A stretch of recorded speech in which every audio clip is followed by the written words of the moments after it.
Let's pull in Kres Harrington now from our sport department to talk more about the sacking of Benitez.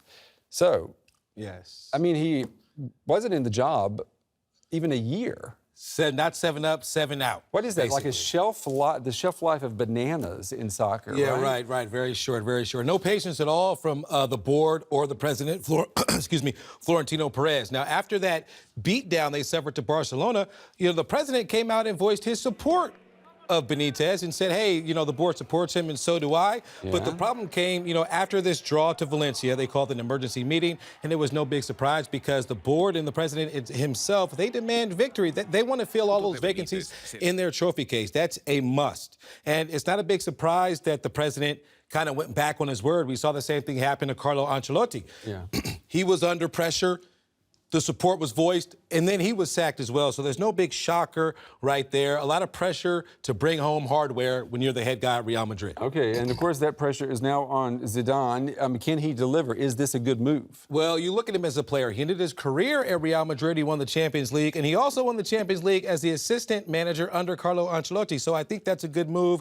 He has been in charge of the B squad at Real Madrid, and he's brought home his own hardware in his own regard. They won the Copa del Rey and also the UEFA Champions League. So he has his hardware. Let's see if that success can continue and translate at the big squad. That's right. And, a good player doesn't necessarily make what? A good team coach. Right. I Yeah. mean, what do the players think? How are they responding to Well, the players and fans, I think everything will be okay as long as he doesn't headbutt anyone. We remember the 2006 He's headbutt. a headbutter, yeah. Seen all around the world, but I do think he will garner the respect from the players. You're dealing with a lot of superstars on Real Madrid's team. We have, Ronaldo, of course, Bale, Rodriguez, Benzema, and I think that, that player, Zidane, he will definitely have their respect because he's won as a player and as an assistant coach. He's known, and you're going to have those gunners' respects if you plan for them to follow the recipe. But if he doesn't work out, there is a plan B. The club president, oh my gosh, yeah. Perez, is a known fan of Jose Mourinho. Oh my. So maybe if it doesn't work out this season, we'll see a new guy. And under Perez, 11th time a manager has been sacked, so it's no big shock. Yeah, that they're he's got the sacking revolving gene. door, Yeah. Kres Harrington, thank you very much. It's good to start the year talking about soccer without talking about a scandal. Right. Thank you very much. Well, DW Sports' Kres Harrington is here with more transfer news. Let's start with Man City, reportedly prepared to spend a hefty amount to bring Leroy Sané into the Premier League. Do you think that's going to happen? Well, I would say no. And I'll make it really simple for you. He's only 19 years old. Yeah, he's been performing very well. He's on the European radar right now. He has 4 goals for Schalke, but he's going to have to realize his potential. Despite how much money Manchester City throws at him, Schalke's management saying, we're not going to let Leroy go. And Leroy reportedly has said, I don't want to go.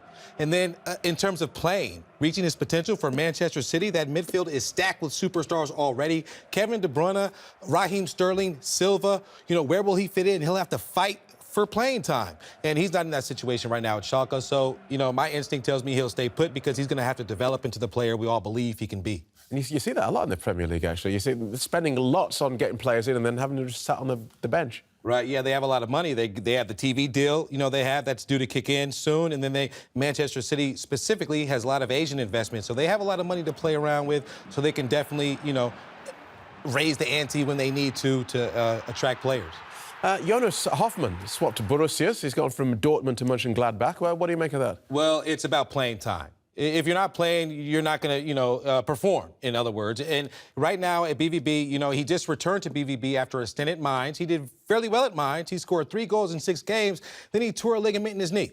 He returned back to BVB. He was fighting to get back in the first team. It wasn't happening. He went to management and said, hey, can you trade me? Work out a trade. So they traded him to the rival Gladbach. We'll see the two sides face off. And before I mention that, Gladbach, they do need help. They have some injured midfielders as well, so they think that Hoffmann will be a good addition, and they believe in him as well. They signed him to a long-term deal until 2020 for $8 million. The two sides face off each other for the first game in the second round, January 23rd, so all eyes will definitely be on that rivalry. And so what about other moves that have made the headlines? Okay, we have Stuttgart and Frankfurt. They've, done some things. Stuttgart has confirmed the signing of Artem Kravitz from Dynamo Kiev. And they're this close to signing Kevin Gross-Kreutz. Gross-Kreutz, he's a World Cup winner. He won 2 titles with BVB. In Stuttgart, they definitely need help in scoring goals. They're fighting relegation. Their goal difference is -15, so they definitely need help to fight Frankfurt, a little bit better than Stuttgart at 14th in the table. They signed a trio. They signed Marco Fabian, Mexican national. Maybe they're trying to follow the footsteps of Bayern Leverkusen. Chicharito's been on fire, so maybe that success will be repeated, for him in Frankfurt. And also Kan Ayan is a center back. We need to see more from him. And the Hungarian Szabolcs Hosti. He's up in age, 32 years old, but he's known for his speed, dribbling, and scoring from the midfield. So that potentially could help Frankfurt get out of that bottom dangerous zone and back where they are, a mid-tier team. He's up in age. He's at dangerous age. 32, Just 32. Yeah.